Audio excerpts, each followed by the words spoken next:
महाभारत तीर्थ यात्रा पर्व अध्याय 106।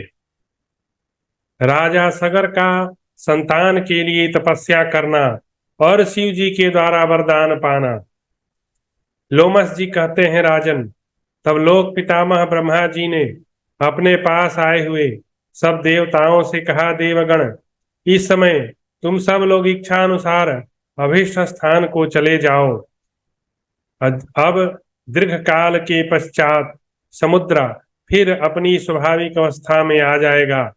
महाराज भगीरथ अपने कुटुंबी जनों प्रपितामहों के उद्धार का उद्देश्य लेकर जलनिधि समुद्र को पुनः आगाध जल राशि से भर देंगे।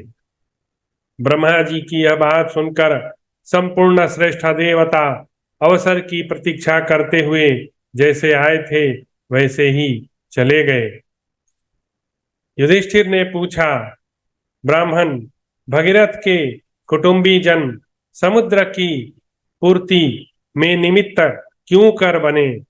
मुने, उनके निमित्त बनने का कारण क्या है और भगीरथ के आश्रय से किस प्रकार समुद्र की पूर्ति हुई? तपोधन विप्रवर, मैं यह प्रसंग जिसमें राजाओं के उत्तम चरित्र का वर्णन है आपके मुख से विस्तार पूर्वक सुनना चाहता हूं। वैशंपायन जी कहते हैं, जन्मेजय, महात्मा धर्मराज के इस प्रकार पूछने पर विप्रवर लोमस ने महात्मा राजा सगर का महात्मा बतलाया। लोमस जी कहते हैं, राजन, इक्ष्वाकु वंश में सागर नाम से प्रसिद्ध एक राजा हो गए हैं। वे रूप, धैर्य और बल से संपन्न तथा बड़े प्रतापी थे, परंतु उनके कोई पुत्र न था। भारत उन्होंने है तथा तालजंघ नामक क्षत्रियों का संहार करके सब राजाओं को अपने वश में कर लिया और अपने राज्य का शासन करने लगे। भरत श्रेष्ठ, राजा सगर के दो पत्नियां थीं, वैदर्भी और शैब्या। उन दोनों को ही अपने रूप यौवन का बड़ा अभिमान था। राजेंद्र, राजा सगर अपनी दोनों पत्नियों के साथ कैलाश पर्वत पर जाकर पुत्र की इच्छा से बड़ी भारी तपस्या करने लगे।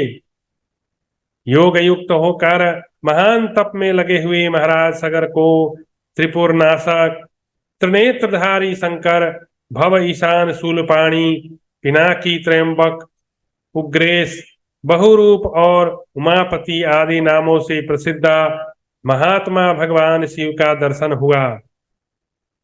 वरदायक भगवान शिव को देखते ही महाबाहो राजा सगर ने दोनों पत्नियों सहित प्रणाम किया और पुत्र के लिए याचना की। तब भगवान शिव ने प्रसन्न होकर पत्नी सहित नृपश्रेष्ठ सगर से कहा, राजन, तुमने यहाँ जिस मुहूर्त में वर मांगा है उसका परिणाम यह होगा।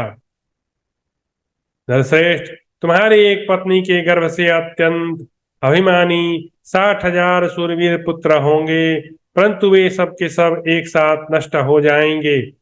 भूपाल, तुम्हारी जो दूसरी पत्नी है उसके गर्भ से एक ही शूरवीर वंशधर पुत्र उत्पन्न होगा। ऐसा कहकर भगवान शंकर वहीं अंतर ध्यान हो गए। राजा सगर भी अत्यंत प्रसन्नचित हो पत्नियों सहित अपने निवास स्थान को चले गए।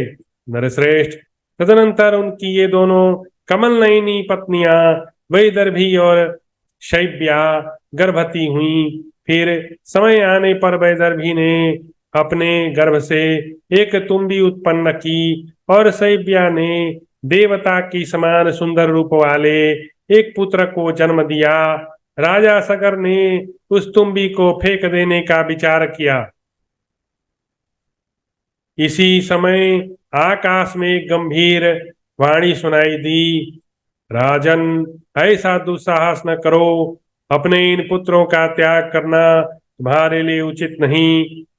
इस तुम्बी में से एक एक बीज को निकालकर धीरे से भरे हुए गर्म घड़ों में अलग अलग रखो और यत्न पूर्वक इन सब की रक्षा करो। पृथ्वी पते, ऐसा करने से तुम्हें 60,000 पुत्र प्राप्त होंगे। नरश्रेष्ठ, महादेव जी ने तुम्हारे लिए इसी क्रम से पुत्र जन्म होने का निर्देश किया है, अतः तुम्हें कोई अन्यथा विचार नहीं होना चाहिए। इस प्रकार श्री महाभारत वन पर्व के अंतर्गत तीर्थ यात्रा पर्व में लोमस तीर्थ यात्रा के प्रसंग में सगर संतति वर्ण विषयक 106वां अध्याय पूरा हुआ।